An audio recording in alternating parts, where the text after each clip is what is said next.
প্রিয় শিক্ষার্থীরা, সামনে আতাজান মহিলা মহাবিদ্যালয়ের পক্ষ থেকে সবাইকে শুভেচ্ছা। আশা করি তোমরা ভালো আছো। করোনাকালীন সময়ে তোমরা বাড়িতে অবস্থান করে আমাদের অনলাইন ক্লাসের সাথে যুক্ত হও। আজকে আমি তোমাদেরকে একাদশ শ্রেণীর ইতিহাস দ্বিতীয় পত্রের শিল্প বিপ্লব সম্বন্ধে আলোচনা করব। ইতিহাস দ্বিতীয় পত্র আধুনিক বিশ্বের ইতিহাস। ইতিহাস দ্বিতীয় পত্রটা হচ্ছে আধুনিক বিশ্বের ইতিহাস। এই বইয়ে পাঠ্যসূচিতে 9টি অধ্যায় রয়েছে। এই অধ্যায়ের প্রথম অধ্যায় হচ্ছে শিল্প বিপ্লব, দ্বিতীয় অধ্যায় ফরাসি বিপ্লব, তৃতীয় অধ্যায় রয়েছে প্রথম বিশ্বযুদ্ধ এবং ভার্সাই সন্ধি ও লিগ অব নেশনস, চতুর্থ অধ্যায় বলশেভিক বিপ্লব, পঞ্চম অধ্যায় হিটলার মুসোলিনি উত্থান এবং দ্বিতীয় বিশ্বযুদ্ধ, ষষ্ঠ জাতিসংঘ এবং বিশ্বশান্তি, সপ্তম অধ্যায় হচ্ছে স্নায়ুযুদ্ধ, পুঁজিবাদ ও সমাজতান্ত্রিক বিশ্বের দ্বন্দ্ব, অষ্টম অধ্যায় স্নায়ু যুদ্ধ পরবর্তী বিশ্ব এবং নবম অধ্যায় বর্ণবাদ বিরোধী আন্দোলন। আমরা ধারাবাহিকভাবে তোমাদের সামনে ক্লাসগুলো উপস্থাপন করব। তোমরা মনোযোগ সহকারে আমাদের ক্লাসের সাথে যুক্ত হবে এবং পাঠ্য বইয়ের সাথে মিলাইয়ে ত্রুটি বিচ্যুতিগুলো খেয়াল করবে। তো আমরা আজকে আলোচনা করব প্রথম অধ্যায় থেকে শিল্প বিপ্লব আলোচনা করব। শিল্প বিপ্লবের পূর্বে ইংল্যান্ডের আর্থ-সামাজিক ও রাজনৈতিক অবস্থা কেমন ছিল সে সম্বন্ধে তোমাদের আলোচনা করব। তো বিপ্লব বলতে আমরা কি বুঝি? সমাজ, রাষ্ট্র, অর্থনৈতিক সব অবস্থায় দুইটি পদ্ধতিতে পরিবর্তন হতে পারে। একটি হচ্ছে বিবর্তনবাদ আর একটি হচ্ছে বিপ্লব। বিবর্তনবাদের মাধ্যমে আস্তে আস্তে পৃথিবী যেমন আস্তে আস্তে পরিবর্তন হয়ে প্রস্তর যুগ থেকে শুরু করে আজকে এই অবস্থায় দাঁড়াইছে, ঠিক তেমনি সব ক্ষেত্রে বিবর্তনের মাধ্যমে হয় না। কিছু কিছু ক্ষেত্রে আমরা দেখতে পেয়েছি যে পরিবর্তন আনতে গেলে সামাজিক অবস্থা, রাষ্ট্রীয় অবস্থা বা রাজনৈতিক অবস্থা, অর্থনৈতিক অবস্থায় এগুলো পরিবর্তন আনতে গেলে রাতারাতি বিপ্লব ঘটিয়ে পরিবর্তন সংঘটন করতে হয়। ঠিক তেমনি একটি পরিস্থিতি সংঘটিত হয়েছিল ইংল্যান্ডে। ইউরোপের দেশগুলোর মধ্যে ইংল্যান্ড সর্বপ্রথম আমরা দেখতে পেয়েছি বিপ্লবের মাধ্যমে অর্থনৈতিক ক্ষেত্রে শিল্প বিপ্লব সংঘটিত করেছে সর্বপ্রথম। তো কি বলছিলাম যে দুইভাবে সমাজ ব্যবস্থা, রাষ্ট্র ব্যবস্থা, অর্থনৈতিক অবস্থা বা রাজনৈতিক অবস্থা এগুলো পরিবর্তন হতে পারে। একটি হচ্ছে বিবর্তনবাদের মাধ্যমে, আরেকটি হচ্ছে বিপ্লবের মাধ্যমে। তাহলে বিপ্লবের মাধ্যমে যেটা সংজ্ঞা দাঁড়ায় কি? অর্থনীতি ক্ষেত্রে, শিল্প ক্ষেত্রে, রাজনীতি ক্ষেত্রে, সাংস্কৃতিক ক্ষেত্রে রাতারাতি যদি কোনো আমূল পরিবর্তন ঘটে তখন তাকে আমরা বিপ্লব বলে আখ্যায়িত করে থাকি। অষ্টাদশ শতাব্দীতে ইংল্যান্ডের যন্ত্রকৌশলের ব্যাপক ব্যবহার এবং পুঁজিবাদী অর্থনীতির বিকাশের ফলে কুটির শিল্পের পরিবর্তে কারখানায় ব্যাপক হারে উৎপাদনের ফলে যে পরিবর্তন সংঘটিত হয়েছিল তাকে আমরা শিল্প বিপ্লব বলে আখ্যায়িত করি। তার মানে কি দাঁড়ায়? শিল্পক্ষেত্রে যে কুটির শিল্প ছিল, ইংল্যান্ডের প্রত্যেকটি ঘরে ঘরে সে সময় তাঁত শিল্প বা বয়ন শিল্প ছিল। শীতপ্রধান দেশ হওয়ার কারণে ইংল্যান্ডবাসীরা তাদের শীত পোশাক তৈরি করার জন্য প্রত্যেক ঘরে নিজ হাতে তারা পোশাক বয়নের কাজ করত। সেই পোশাক বয়ন শিল্পকে রাতারাতি পরিবর্তন সূচিত হয়েছিল কিছু যান্ত্রিক আবিষ্কারের মাধ্যম দিয়ে। এই রাতারাতি পরিবর্তন সূচিত হওয়াকেই আমরা শিল্প বিপ্লব বা বয়ন ক্ষেত্রের বিপ্লব বা শিল্প, এক কথায় আমরা শিল্প বিপ্লব হিসেবে আখ্যায়িত করতে পারি। স্যার আর্নল্ড টয়নবী সর্বপ্রথম বিপ্লব শব্দটি মানে বিপ্লব সম্বন্ধে একটি ধারণা দেন বা বিপ্লবের ধারণাটি ব্যবহার করেন তার অক্সফোর্ডের একটি বক্তৃতামালায়। তো যাই হোক, আমরা এবার আসি শিল্প বিপ্লবের পূর্বে ইংল্যান্ডের আর্থসামাজিক রাজনৈতিক অবস্থা কেমন ছিল। প্রাক শিল্প বিপ্লব যুগে ব্রিটিশ অর্থনীতি কেমন ছিল? প্রাক শিল্প বিপ্লব যুগে ব্রিটিশ অর্থনীতি, শিল্প বিপ্লবের পূর্বে আমরা দেখতে পেয়েছি যে সমগ্র ইউরোপ ছিল কৃষি নির্ভর দেশ।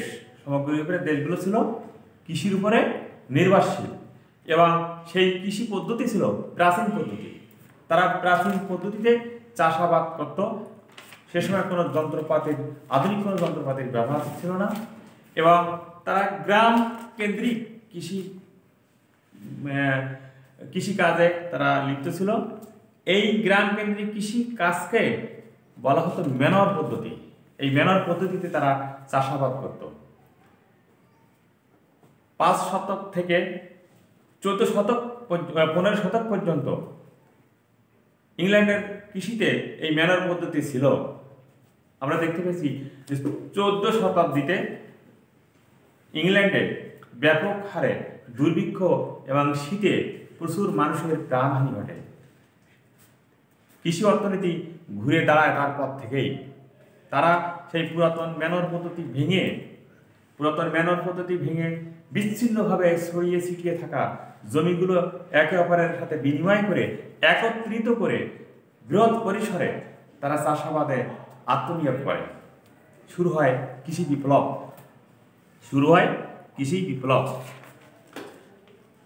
এই সময় এই 5 থেকে 15 শতক পর্যন্ত আমরা দেখতে পেয়েছি যে ইংল্যান্ডে ভূমিদাস প্রথা ছিল আর অপরদিকে ছিল জমিদারি প্রথা। জমিদারদের অধীনে সিংহভাগ জমি ছিল আর 1 ভাগ জমি ছিল এই কৃষকদের মধ্যে। আর কৃষকরাই, যারা সাধারণ কৃষক ছিল বা ভূমিদার ছিল, তারা জমিদারদের জমিতে কৃষিকাজ করে, মজুরির কাজ করে তাদের সংসার নির্বাহ করত। এর মধ্যে দিয়ে ফসলহানি, অতিবৃষ্টি অনাবৃষ্টির কারণে ফসলহানি এবং শীতে বিশেষ করে গরিব মানুষগুলো মৃত্যুমুখে বেশি পতিত হতো। যার কারণে আমরা দেখতে পেয়েছি যে তারা সেই ম্যানর পদ্ধতি বা পুরাতন পদ্ধতি ভেঙে দিয়ে তারা নতুনভাবে সকল জমিগুলো একে অপরের সাথে বিচ্ছিন্নভাবে ছড়িয়ে ছিটিয়ে থাকা জমিগুলো একে অপরের সাথে তারা বিনিময় করে একত্রিত করে বৃহৎ পরিসরে তারা চাষবাস শুরু করলো। এবং কি হলো, চাষবাসের কারণে তারা কৃষিতে উদ্বৃত্ত উৎপাদনগুলো তারা বাজারজাত করতে সক্ষম হলো। এই উদ্বৃত্ত কৃষিজাত পণ্য নিয়েই কাঁচামাল, এবং এই কাঁচামালগুলো শিল্পের মাধ্যমে পরবর্তীতে শিল্পের কাঁচামাল হিসেবে যোগান দিতে থাকলো। এই শিল্পের যোগান চাহিদা যত বাইরে গিয়েছিল ততই বেশি সরবরাহ কৃষকরা করতে থাকলো এবং কৃষকদের এই সরবরাহ বৃদ্ধি করার কারণে তারা কৃষিকাজে নতুন নতুন পদ্ধতি আবিষ্কার করতে থাকলো। সে সময় কিন্তু অর্থের কোনো টাকা বা মুদ্রার কোনো প্রচলন ছিল না। সে সময় দ্রব্যের বিনিময়ে দ্রব্য দিয়েই একে অপরের চাহিদা মিটত। বিলাসী দ্রব্যের ব্যবহার তখন ছিল না। এই ছিল সে সময়ের শিল্প বিপ্লব যুগে ব্রিটিশ অর্থনীতি। এরপরে আছে আমরা দেখতে পেয়েছি কি আলোচনা করছিলাম, শিল্প বিপ্লবের পূর্বে ইংল্যান্ডের আর্থসামাজিক ও রাজনৈতিক অবস্থা প্রথম আলোচনা করলাম। প্রাক শিল্প বিপ্লব যুগে ব্রিটিশ অর্থনীতি। প্রাক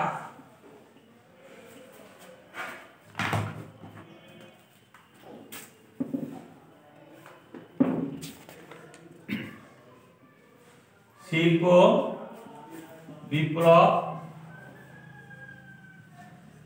যুগে ব্রিটিশ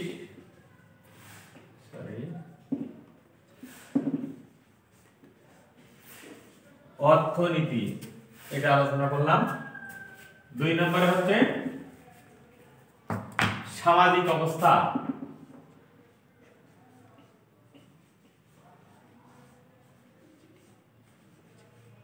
সামাজিক অবস্থা। শিল্প বিপ্লবের আগে ব্রিটেনের সমাজ ছিল সামন্তবাদী। শিল্প বিপ্লবের আগে ব্রিটেনের সমাজ ছিল সামন্তবাদী। সামন্তবাদী বলতে জমিদারি প্রথা ছিল। শুধু ইংল্যান্ডে নয়, সমগ্র ইউরোপেই জমিদারি প্রথা বা সামন্ত প্রথা চালু ছিল। প্রিয় শিক্ষার্থীরা, তোমরা হয়তো একটু পিছনের দিকে গেলে বুঝতে পারবা যে আমাদের দেশেও কিন্তু জমিদারি প্রথা ছিল। আমাদের দেশে জমিদারি প্রথা ছিল। আমাদের এই ভারতীয় উপমহাদেশে অসংখ্য জমিদারদের অধীনেই আমরা দেখতে পেয়েছি ভারতীয় উপমহাদেশের রাজপুতরা রাজত্ব করত। বিভিন্ন অঞ্চল নিয়ে, এক এক অঞ্চল নিয়ে ছোট ছোট রাজ্য গঠন করে এই রাজপুতরা শাসন করত বা জমিদাররাই শাসন করত। সমগ্র জমি ছিল অঞ্চলভিত্তিক এক জমিদারের অধীনে। এই জমিদারদের কাছ থেকেই কিছু সংখ্যক বর্গা চাষিরা কিছু জমি ইজারা নিয়ে চাষবাস করত, আর বাদ বাকি জমিগুলো সব জমিদারদের অধীনেই থাকতো এবং সাধারণ খেটে খাওয়া দিনমজুর মানুষগুলো এই জমিদারদের জমিতেই দিনমজুরের কাজ করত। তাতে করে তাদের কোনো রকমেই অন্ন এবং বাসস্থান যুক্ত সচ্ছল জীবনযাপনের ভাগ্য তাদের ছিল না। সারা দেশ, সারা ইংল্যান্ড 4 থেকে 5,000 জমিদারের অধীনে ছিল। সমগ্র ইংল্যান্ড কয়েক হাজার জমিদারদের নিয়ন্ত্রণে ছিল এবং 5 ভাগের 4 ভাগ মানুষ সে সময় গ্রাম অঞ্চলে বাস করত। এই 4 ভাগ মানুষ যারা গ্রাম অঞ্চলে বাস করত, তারা মাত্র কয়েকজন এই গ্রামগুলোতে কিছু সংখ্যক জমিদারদের অধীনেই এই বেশিরভাগ বা সিংহভাগ মানুষ তারা কিন্তু জীবনযাপন করত বা এখানে বসবাস করত। তারা কৃষকের জমিদারদের জমিতে কৃষিকাজের পাশাপাশি ভেড়ার লোম সংগ্রহ করে প্রত্যেক বাড়িতে তারা তাঁতি কাজ করতো বা নিজেদের পোশাক, শীতের পোশাক তৈরি করত। আমরা দেখতে পেয়েছি যে শীতের পোশাক ভূমিদাসগঞ্জ জীবিকার সন্ধানে একসময় গ্রাম ছেড়ে জমিদারদের অত্যাচারে তাদের ক্ষুধা, বস্ত্র বা বাসস্থানের তাগিদে তারা গ্রাম ছেড়ে শহরের দিকে ধাবিত হতে থাকে। আর শহরে যে তারা বস্তিতে বসবাস করে এবং বড়লোক বা যারা একটু সচ্ছল তাদের বিভিন্ন কলকারখানায় বা তাদের বাড়িতে তারা শ্রমিকের কাজ করে জীবন জীবিকা নির্বাহ করতে থাকে। অপরদিকে আমরা দেখতে পেয়েছি যে শহরে বসবাস করতেছে লর্ড, জমিদার, উকিল, ডাক্তার, বর্জুয়া শ্রেণীর মানুষ। এই বর্জুয়ারাই সে সময় পুঁজি বিনিয়োগ করে শহরে বিভিন্ন কলকারখানা স্থাপন করে এবং এই কলকারখানাতেই তারা শ্রমিকের কাজ নেয় এবং তার বস্তিতে বসবাস করতে থাকে। আর শ্রমিকের কাজ হিসেবে কারখানা শ্রমিকের কাজ করে। বস্তিতে তারা বসবাস করতে যেয়ে তারা বিভিন্ন রোগে আক্রান্ত হয়। তাদের শিশুরা শিক্ষার থেকে বঞ্চিত হয়ে যায় অনেক শিশু ভবঘুরে। এইভাবে সে সময়ের সামাজিক অবস্থা, ইংল্যান্ডের সামাজিক অবস্থা একটি বিপর্যয়ের মুখে চলে আসে। রাজনৈতিক অবস্থার দিকে পরবর্তীতে আমরা আরেকটি অবস্থা আলোচনা করি, সেটা হচ্ছে রাজনৈতিক অবস্থা।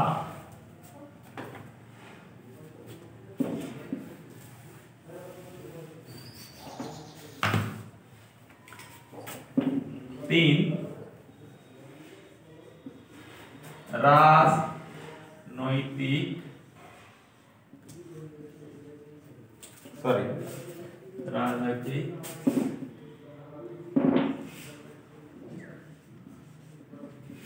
অবস্থা।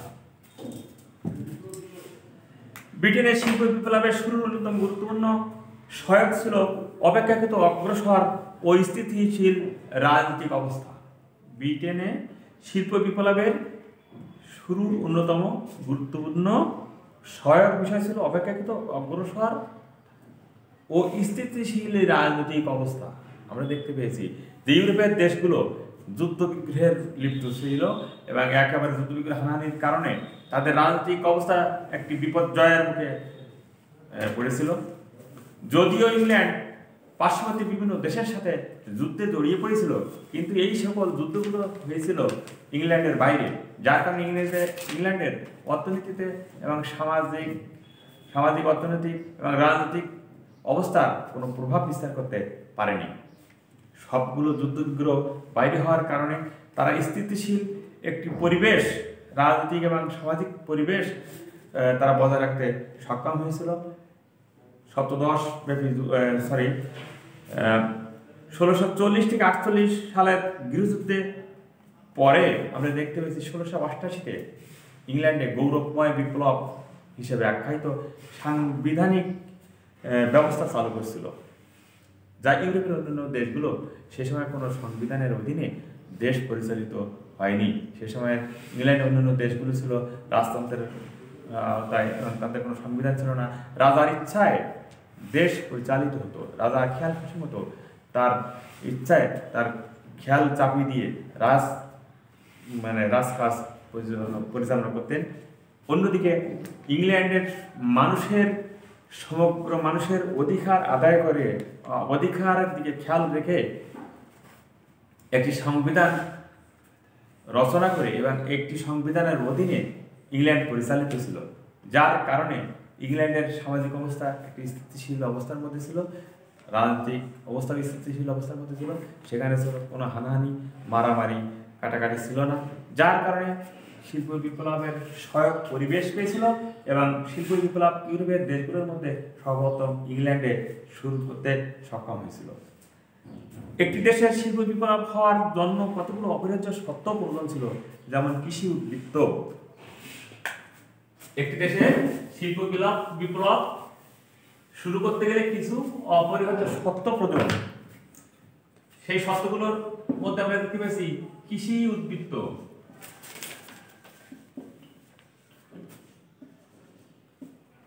কৃষি উদ্বৃত্ত। 2, সামাজিক স্থিতিশীলতা বা ঐক্য।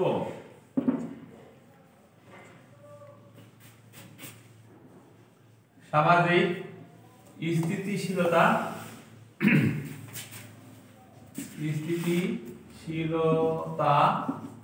বা ঐক্য। 3,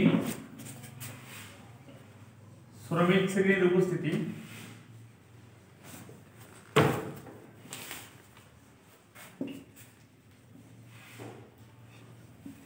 শ্রমিক শ্রেণীর উপস্থিতি। 4, বুর্জোয়া ব্যবসায়ী শ্রেণী। বুর্জোয়া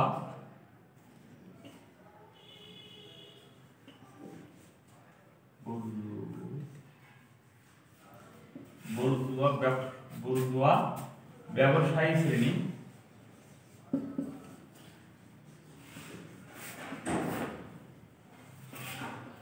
5, কাঁচামালের সরবরাহ।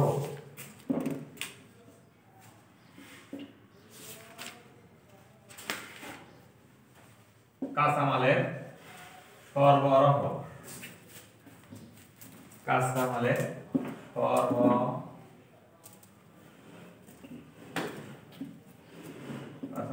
সরবরাহ। 6, পণ্যের বাজার সৃষ্টি। পণ্যের